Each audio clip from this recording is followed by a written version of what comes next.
Wait, so we're alive? Yeah, whenever we're ready, we can start. I So guess we're alive. yeah, So 5, 4, 3, 2, 1. We are finally doing it. After a after lot like of huh 6 months. and a lot of technical difficulties. Um, welcome to the first episode of Beyond the Surface, where my brother and we take part the Bible and just do some Bible studies, right? Yeah. So, I'm Isaac, and I am with. Gilbert or Gilby, whichever one you prefer. Yeah, so let's say Ike and Gilby, Um, yeah, so what are we doing today? So this is basically we're just doing Bible studies. Bible So study. we're not gonna limit it to what we initially So we're gonna do. planned to do. Yeah. But we're just gonna start with that, which is looking at stories in the Bible that we don't really talk about it Yep. much. We don't hear about it a lot, but they're very interesting stories. They're unusual stories in the Bible that Right. I was going to use another word, but I think unusual is probably the right word. But yeah, they're unusual stories that we want to like break down and kind of like if there are lessons to learn from them. So Right. that's just basically what we're about. Just Bible studies, talking about stuff in the Bible that unusual, in quotes, unusual stories that we kind of want to break down and see where we go from there. So yeah. Yeah, and there are also stories that like we feel like are not talked about enough. So maybe where you grew up or where you went to church or whatever, they talked about it a lot. We didn't get that. No. So so we just wanted to kind of dive in and see. So without much ado, welcome to Beyond the Surface, and we'll get into our first story, and that is from Genesis chapter 6, and I'm gonna read that. It's like the first 5 verses. Yeah. Genesis 6. So it reads, when I'm reading the NIV, by the way. When human beings began to increase in number on the earth, and the daughters were born to them, the sons of God saw that the daughters of humans were beautiful, and they married any of them they chose.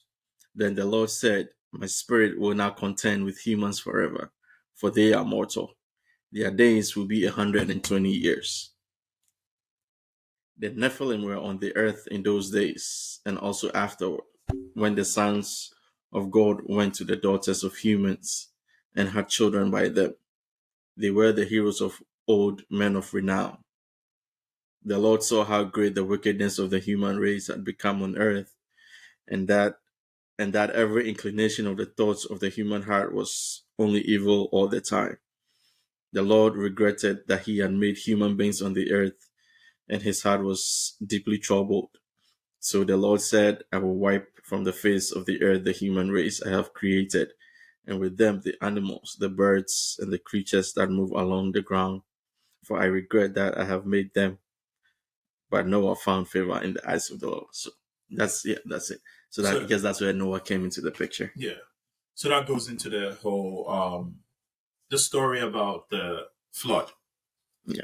Right. So my question is, or our question has always then has been, who are the Nephilim? Right. Oh no, what is the sons of God? Who are the sons Who are of the God? sons of God? And how many times have we talked about this? Too many. It's like So full disclosure, we've tried to do this recording more than twice at this point. Between timing and technical difficulties, graduations, families, and stuff. It sounds like excuses, but it's really not. We've just been trying to do it. So we've talked about this a number of times. So, who are the sons of God? So this should be good. yeah.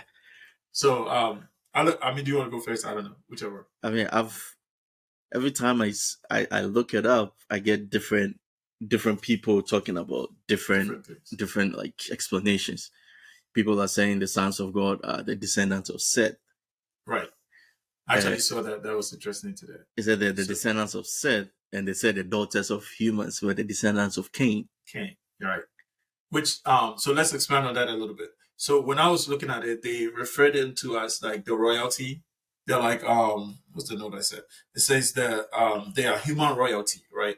So they're saying the sons of the human royalty who see themselves as gods, The right? sons of God. Yeah, the sons of gods are referred to human royalty, who because I think in like in somewhere in Deuteronomy it refers to the Israelites as Okay. sons of God, right? And in apostolic we say sons of God. So it refers to them as sons. So it's like the sons of God were people who, because of their position or their connection to God, felt like they were better than everybody else. Right. So like because of their royalty and their money and whatever, they thought of themselves as godlike figures. So those are supposedly part of the royal priest, the royalness will be the descendants of Seth, and because they were like the godly people, because if you look at Adam's children, the descendants of Seth were more godly than those of Cain, right? Right. So, but then at some point they were seen as God's chosen, but at some point they became full of themselves and felt like they were God. Okay. So, in a sense, that's what this was saying. And so, them ruling and connecting, like, so if they marry your daughter, the daughter of regular people, though, like Yeah. if you're a regular, they kind of feel like, So that's one explanation of it. How do I feel about that explanation? Yeah. I don't know. So, number one, children of Seth, descendants of Seth, or specifically sons of Seth, Yeah. right? And then daughters of Cain. So, that's one. Number two. The other one I found was they said they are like fallen angels. They could be fallen angels, Mm-hmm. or they could be uniquely. That's the words they use. Uniquely demon possessed men. Okay, so And the fallen angels they describe them as demons. right, because if I forget the verse, but the third, I guess the fallen angels will refer to the third of the angels that fell with Lucifer, right? Yeah. So I mean, they are at this at this point, at So this point, right? so if the fallen angels are also described as demons, Right. so then are those the fallen angels possess regular human beings Or or or took the form of human of human beings, beings? Yeah. yeah, or took the form of human beings, and then yeah, so it could be one of the two. So when the Bible says it takes the form of a human being, is that possession? I don't know. Or like, No, because they become Christ human. Christ Christ took the form of a human when he came down. Yeah, but technically that was God. Yeah. So his human form was Christ. His human form was Christ, yeah. So as a fallen angel, as the human form, That's not possession. that's I not don't think possession. Yeah, possession. Because the that's if becoming. you we've watched a lot of African movies that demons possess us, and Yeah, then like they has to enter into something. Because how when Christ removed the spirit from I can't remember the story that the evil spirit went into the pigs, right, then right. they ran into the river or Yeah, whatever it was. If so, like I was saying, the when Christ uh cast got the rid of evil that, spirit. yeah, Yeah, cast the evil spirit out of the was it a guy yeah, and into the pigs. pigs, and they So run into. it went from one vessel into another. So So if you are that's being possession. possessed, yeah, if you are being Right, possessed, then something is taking over your body. right. So if they took the form, then it wasn't a possession. It was Right. them taking the form of. Um. So now, what can we poke in that theory, right? Um. So obviously, the fallen angels are angels that rebelled against God. If we are going with that, so if you rebel against God, that innately makes you evil, Right. right? So if they are, demons, that makes sense, right? Yeah. What so if you are like what do we consider as rebelling against God then? Well, I mean, God says go here and you go here. that's rebellion, right? So from the story, we know that at some point the devil tried to get to be the object of worship Hmm. in heaven instead of God. So he was. I know it's not really said in the Bible, but it's inferred in a lot of places that he was kind of like a singer, praise, worship, wherever you want to say. But he was in charge, and he wanted at some point the glory for himself, and was able to convince a third of the angels to kind of follow him, who were all cast out of heaven. So, or yeah, and so they once they rebelled, they came down. And so a Nephilim will essentially be a mix between a fallen angel that's taking The form of a the human, form of a human so they can mate with actual actual humans. humans. Which that one will explain where they have the supernatural strength or sizes. Right. Um Before go ahead. before we even go to the Nephilim part, the the one last uh example that or explanation that they were giving for the sons of God, they said they were so since they were intermarrying Mhm. with the humans, it's believers that were marrying unbelievers. Right. Which is so in addition to that, my even the third point I saw was the same thing. It was just like maybe it's not the fact that they were like not human in the beginning, but it was more the fact that it's symbolic, Right. right? Which means that the like you're saying, maybe a group of believers marrying a group of unbelievers, or different sects of people who were not expected to intermarry, Yeah. or went ahead and did that. So to me, these are the top three things, three explanations. So once we get to heaven, We can ask. we can ask. So I'm hoping you guys will be there to ask too. But if you don't want to be there, we'll ask for you and send you a text. So we can ask. So those are the three. I guess the three. Was there anything else? Those were the three top Those are 3,000. But definitions. then, if we are gonna go with that, the symbolism of the believers and the unbelievers, Right. then where did the Nephilims come from? Because they had like they had like a unique build Right. to them. They were like the build of Goliath Yeah. I mean, kind of because way. Goliath was he's a descendant of Nephilim, right? So the weird thing at that point, at that time, well, according to the research I did, it said Goliath was like 7 feet tall, between 7 and 9 feet tall. Which, like, I know is huge. I'm not 7 feet tall, but it's just like, can you imagine being in a state where everybody's a basketball player? So they had extraordinary strength, right? So if we go with even the symbolism, maybe the strength is not physical strength. Maybe Okay. the strength might be the fact that maybe they are like if we go back to them being the descendants of kings or whatever, maybe the strength might be in the sense of their wealth or their possession, right? Because if as royalty they were, I think they said that the sons of those who were referred to as the sons of men, sons of God, were more of um, people go to war warriors. Okay. They're more of warriors. So obviously you are not taking like the skinny guys to war. You know what I mean? You're taking so Like the once they huge guys, yeah, the big guys. bigger guys. So once they start to breed, they get they are bigger and bigger and bigger. That's one way to look at it. Or they're just used to be angels who had powers and now they can do some different stuff because now they cross mated with daughters of women. Oh, daughters of men. So those are the three things. Let us know what you guys think, and that is most of what we like. We got at school the sons of what you call it, the sons of God were to begin with, right? Yeah. So the question goes to what is the point of what do you think the point of this story is? What are we getting from this story? And Sometimes I don't know. I feel like this story is just there to entertain, entertain. Because I'm trying to figure out like what the point of this. If it's a, I guess once you it goes to still like with the disobedience to God right, or opposition to God. If you okay, think you're better than him, if you think you're bigger than him, then he just wipe you out he gonna or drop you. just take you out. I mean, which makes sense, But the question I've always had is: was there ever a rule as to heavenly beings or whatever intermingling with not with humans?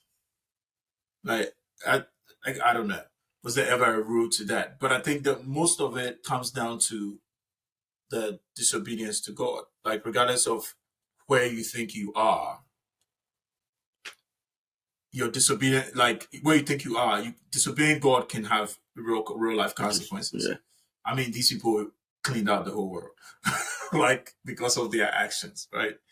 And so, and it also shows that even though they're referred to as sons of God. So if we go into the one that says that, like, because they are sons of God, they had a relationship with God, right? Right. So let's say the children of Seth or the sons of Seth. If these were the people, they are them exposing themselves to evil by intermarrying the what's it called, the daughters of Cain or the daughters of men who were not seen as sons of God. Right. That tells us the degree to which we can risk our, I'm going to use the word salvation, or risk who we are, or risk losing who we are by the But people who we allow to we have, influence us. right. So, you're talking about people who have actually seen, if you're talking about fallen angels, people who have actually seen God, yeah, and being with interacted God, with God, yeah. we're still able to turn away, in effect, and cause all this commotion on the other side. How much more as That's the question. And yeah, so at the end of the day, it still brings judgment, and it still brings, and there's you're always going to pay the price, right? There's always consequences. There's always consequences to our moral corruption, and evil corrupts. So the notes I have here says there's consequences for disobedience. Evil has influence and corrupts us, and when the good intermingle with the bad, the results can be horrible. That's literally what I wrote. It's like the results can be horrible. And then, there's always judgment. So, what do you think? That's that's actually, because if angelic beings can be corrupted with Right. with sin, Yeah. which is probably their fault in a way, how much more as regular people, the people we choose to be around. They say there's this saying that uh good company, bad company corrupts good character, kind Bad of thing. company corrupts good character or something. Yeah. So no matter how good you think you are, the company you keep Yeah. can tell a lot about you. Makes a huge difference. Yeah. And it's the same thing that says, show me your friend, right? And I'll show you your character or whatever it is. Because when we think we've reached a certain level where nothing happens to us, it says, the Bible says that what, he who thinks he's standing, take ye lest you fall, right? So, it's very important for us to be very conscious of the fact that, like, you could fall any day. And so we need to walk in the idea, in the grace, in the hope that Christ has given us, in the sense of us having a way to be saved or having a way back. Because these fallen angels, if they were, or whoever they were not given a way back. Because even when Noah was building the ark, these people, like, made fun of him. Yeah. And I think people underestimate, like, he built this ark for 120 years. So, like, when people make fun of me for like 30 minutes, I'm like, bro, all right, it's cool, chill, stop. Right? But could you imagine doing the same thing, not the same thing, but building an ark and hearing the same thing over and over and over again for 120 years? People die and go, and new people come born, and then they'll do the same and thing. They come and do the same thing. But because you have heard the voice of God and you want to heed the voice of God. Yeah, that's huge. Like, right. To do that for 120 years and take the abuse that he did. That's huge. Without knowing that, like, sometimes some Jesus will come and he will be killed for this. Like, not knowing all that, but you just still take, because you heard the voice of God. So, I think we are getting into something else right now. But anyway, so just to wrap up, we the Nephilim come of one. Not the Nephilim, the sons of God are from one of three places. One, descendants of Seth. 2, to fallen angels, and 3. and 3, well, believers Um, intermingling with unbelievers or not. yeah, kind of like a metaphor for Yeah, not intermingling. So I mean, I guess we go back to when the Bible the Bible says, what's the thing they use for marriage all the time? Unequally yoked. yeah, unequally. Yeah. Yeah. So, and then even when we maybe one day we'll get into that, because you can be unequally yoked in the church, Oh yeah. and people Yeah. think, Yeah, but yeah, people think it's just once you go to church and the yeah, person doesn't go to church, then that's when that's you're unequal. unequally. But you could be unequally yoked anyway. So we hope you guys got something from this, and Yeah, we hope you enjoyed it, and whatever you guys want us to talk about, any stories that you guys have that you want us to go through, you can send it to us. Like, subscribe, do all the YouTube stuff all that happy stuff. that you need to do. What's the email? The email, what's the email? I forgot. I forgot. We'll put it in the description section or whatever that thing. Put in the notes, or you can just comment and put whatever topic you want us to discuss. We'll go into it. We promise we'll give you the best information we have. And until next time, we hope you guys enjoyed it. And it's Goodbye. Isaac And Gilby. And we'll catch you guys later on Beyond the Surface. God bless. God bless you. Peace.